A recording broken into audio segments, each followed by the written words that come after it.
Hello guys, welcome to everything anything channel.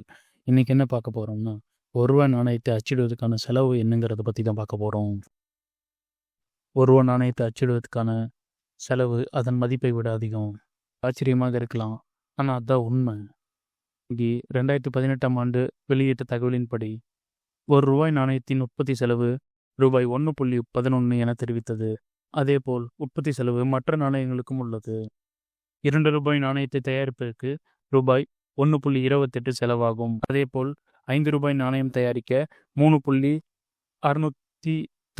ரூபாயும், ரூபாய் நாணயத்தை தயாரிக்க ரூபாயும் உற்பத்தி செலவாகிறது.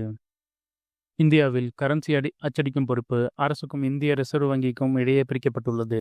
நாணயங்கள் மற்றும் ரூபாய் நோட்டு பிரத்யேகமாக இந்தியா அரசால் அச்சிடப்பட்டது.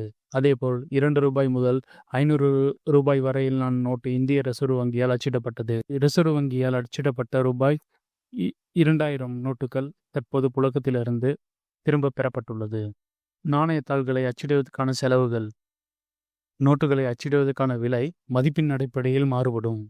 10 ரூபாயின் 1000 நோட்டுகளை அச்சிடுவதற்கு தோராயமாக ரூபாய் 960 செலவாகும்.